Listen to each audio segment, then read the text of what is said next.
और उत्तर प्रदेश के संग्राम से जुड़ी बड़ी खबर आपको बता दें, ओपी राजभर ने आज मुख्तार अंसारी से मुलाकात की है। बांदा जेल में ये मुलाकात की है और इस मुलाकात के जरिए ये संदेश दिया है कि जिस सीट से मुख्तार अंसारी चाहेंगे उस सीट से उन्हें टिकट दिया जाएगा।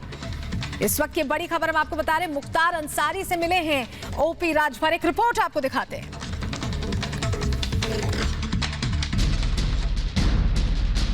यूपी में एक तरफ सीएम योगी आदित्यनाथ माफियाओं पर बुलडोजर चला रहे हैं तो दूसरी ओर विपक्ष माफिया प्रेम के सहारे सत्ता की आस लगाए बैठा है।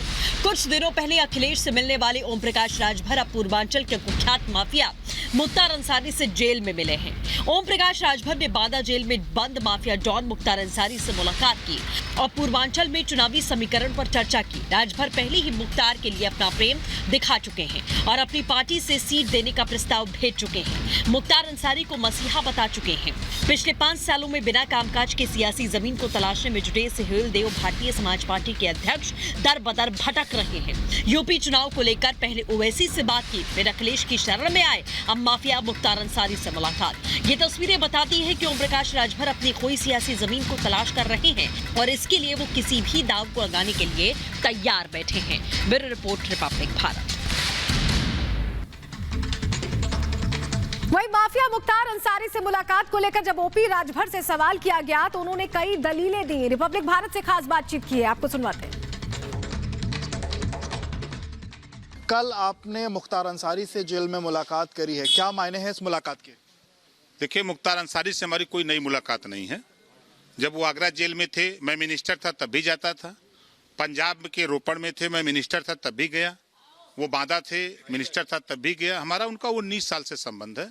इधर सरकार ने अंकुश लगा रखा था कि मिलने से परहेज कर दिया था, किसी को नहीं मिलने दे रहे थे। इधर हफ्ते में 2 लोगों से मिलने की अनुमति उन्होंने सरकार ने दे रखा है। तो पिछली बार लोग मिलते रहे तो उनके यहाँ से मैसेज आया कि भैया तबीयत खराब है, कुछ मुलाकात भी हो जाए। अब चुनाव की सरगर्मी बढ़ी है, इसमें भी कुछ बातचीत आगे बढ़े, कहाँ का होगा का नहीं होगा। तो उसी संबंध में मैं कल वहाँ चला गया, तो बातचीत हुई और बातचीत के बाद पर सियासी पारा बहुत चढ़ गया। लोग कह रहे हैं सरकार जिस पर माफियाओं पर कार्रवाई करे और राजभर जाकर के उनसे मुलाकात करे। नहीं, जो लोग कह रहे हैं उन सभी साथियों से हमारा निवेदन आग्रह है कि पहले तो प्रदेश सरकार से कहें कि वो माफियाओं की सूची जारी करे उत्तर प्रदेश में। खाली एक माफिया नहीं, जाति और मजहब के नाम से अपराधी घोषित करना। ये मुख्तार माफिया है कि नहीं? आप मुख्तार माफिया है कि नहीं? 5 बार से वो एमएलए है। अगर वो माफिया होता तो जनता उसको वोट क्यों देती? माफिया नहीं है मुख्तार। नहीं, देखिए, मुकदमा लिख देना अलग बात है। जैसे आप उदाहरण दूं, मैं मिल के आया, नियमावली के तहत मैं गया, आवेदन किया, अपना आधार कार्ड दिया, अनुमति मिली, फोटो खींचा गया, उसके बाद अनुमति मिली, मैं गया, मिल के आया। मेरा क्या कसूर? मेरा कसूर इतना कि मैंने समाजवादी पार्टी से गठबंधन कर लिया और भारतीय जनता पार्टी, योगी सरकार हमारी हत्या खुद कराना चाहती है, जिसका सबूत बांदा के तिंदवारी में हमारी गाड़ी घेर करके जिस तरह का सलूक सरकार के इशारे पर थानाध्यक्ष ने किया। हम माफिया दिखते हैं? एक राष्ट्रीय अध्यक्ष चेकिंग कह रहे हैं, वो तो कह रहे हैं कि चेकिंग हो, खाली हमारी गाड़ी सिंगल मेरी गाड़ी रोकी गई, वीडियो देख लीजिए। अब्बास भी था, सिंगल गाड़ी, मेरी 2 गाड़ियां थी, दोनों गाड़ियों की चेकिंग हुई, तीसरी गाड़ी नहीं। अब्बास भी दिख रहा है? बिल्कुल अब्बास थे, मेरे साथ थे। मैं कहाँ कह रहा हूँ नहीं थे? तो हम माफिया नजर आते हैं? हमारी गाड़ी क्यों चेकिंग? आपके हिसाब से कौन है माफिया? सूची जारी करे सरकार। जाति चीन के, मजहब चीन के किसी को अपराधी कहना, माफिया कहना, ये हम नहीं मानते। तो सुना आपने ओपी राजभर को किस तरह से माफिया मुख्तार अंसारी को सही ठहराते नजर आ रहे हैं। यहाँ तक कि सरकार की कार्रवाई पर भी उन्होंने सवाल खड़े कर दिए। राकेश त्रिपाठी बीजेपी प्रवक्ता ने इस पर क्या कहा, वो भी सुन लीजिए। समाजवादी पार्टी ये जानती है कि बिना अपराधियों के, माफियाओं के, गुंडों के आखिरकार उसकी साइकिल आगे बढ़ नहीं सकती है और इसीलिए पहले मुख्तार अंसारी के परिजनों को शामिल करने का काम किया और अब ओम प्रकाश राजभर के रास्ते से उन्होंने मुख्तार अंसारी के लिए एक रास्ता खोलने का काम किया है। ओम प्रकाश राजभर अब मुख्तार अंसारी को अपनी पार्टी में शामिल करा के उनको टिकट देना चाह रहे हैं।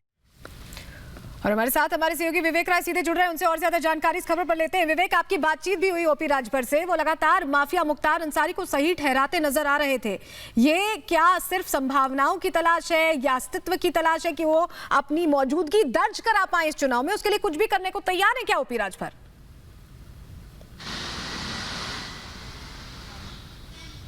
देखिए बिल्कुल ओपी राजभर अपनी मौजूदगी के साथ साथ अपनी इस पूरे चुनाव में सहभागिता भी एक तरीके से दर्ज कराना चाहते हैं और चूंकि विवेक, हम आपके 2022 का पास चुनाव वापस बड़ा लौटने की बात कीजिएगा, दिलचस्प होने जा आपको रहा रोकना है। पड़ रहा है। गौरव भाटिया साहब हमारे साथ जुड़ गए, बीजेपी प्रवक्ता, उनका रुख कर लेते हैं। गौरव भाटिया जी, ओपी राजभर से जब रिपब्लिक भारत की बातचीत हुई तो उन्होंने कहा कि मुख्तार अंसारी माफिया नहीं है, किसी पर केस दर्ज करने से कुछ नहीं होता है।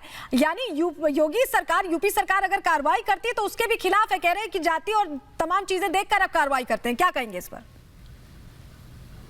देखिए, यही तो बात हम लोग कहते आए हैं कि इनकी आंखों से देखेंगे तो जो कुख्यात अपराधी होंगे, जो लोग कानून तोड़ते हैं, वो इनको अपराधी नहीं लगते हैं। उन्हीं की सेवा में तो ये राजनीति कर रहे हैं। लेकिन इन सबको याद रखना चाहिए कि योगी आदित्यनाथ जी के नेतृत्व में जो सरकार है, उसमें जो गुंडे हैं, जो अपराधी हैं, उनको उनके उचित स्थान में, जो कि जेल है, वहां पहुंचाया गया है और आगे भी पहुंचाया जाएगा। चाहे वो राजभर जी हों, चाहे वो अखिलेश यादव हों या ओवैसी हों, ये सब उन लोगों के साथ दिखाई पड़ते हैं जो कानून को तोड़ते हैं, जो रक्षक नहीं, जो भक्षक है।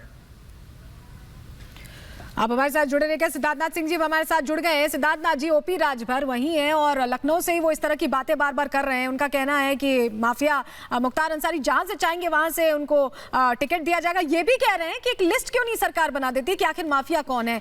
आप लोग किस तरह से जो कार्रवाई कर रहे हैं उसके इतर यहाँ पर ओपी राजभर की अलग राजनीति चल रही, क्या कहेंगे इस पर? ऐसा है कि कानून तो कानून की तरह से काम करेगा, ठीक, लेकिन ओपी राजभर वहां पे किसी के दूत के रूप में गए हैं और वो दूत हैं अखिलेश यादव के, क्योंकि अखिलेश यादव को समझ आ गया है कि उनकी नैया 44 के ऊपर पार नहीं हो रही है। इसीलिए ये छोटे छोटे लोगों को लेके घूम रहे हैं और अब क्रिमिनल्स की भी आवश्यकता पड़ गई है, क्योंकि ओवैसी जो हैं वो भी क्रिमिनल को अपने साथ ले लिया है उन्होंने, जो जिससे कि जो मुस्लिम वोट है उस पे उनको सेंध लग गई है समाजवादी पार्टी की। तो दो तरफा है ये। ओपी राजभर का दो सूत्र काम है। एक तो जो ओवैसी हैं उनको उनका यूपी चुनाव में कदम नीचा करें, और दूसरा कि उनकी जो नैया नहीं पार हो रही है तो उसमें क्रिमिनल्स को अपनी साइकिल पे बैठाएं। तो इसलिए गए हैं और जो कानून है वो कानून अपना काम करता रहेगा और कानून ओपी राजभर के कहने पे नहीं चलेगा। बहुत शुक्रिया। सिद्धार्थनाथ सिंह जी हमारे साथ उत्तर प्रदेश में मंत्री जुड़े हुए थे और साथ ही गौरव भाटिया भी जुड़े थे, उनका भी बहुत शुक्रिया। विवेक लगातार जुड़े हुए हैं। विवेक, देखिए जो सरकार का स्टैंड है वो साफ है, कार्रवाई तो होती रहेगी, लेकिन ओपी राजभर जो ये संभावनाएं तलाश रहे हैं, अभी आपने सुना सिद्धार्थनाथ जी को, उनका कहना है कि अखिलेश यादव के इशारे पर ये हो रहा है क्योंकि गठबंधन हो चुका है। तो क्या ये एक पूरा मैनेजमेंट है, ये तैयारी है चुनावी मैदान में साथ उतरने की और उसको लेकर क्राइसिस जो है उसको पूरा करने की?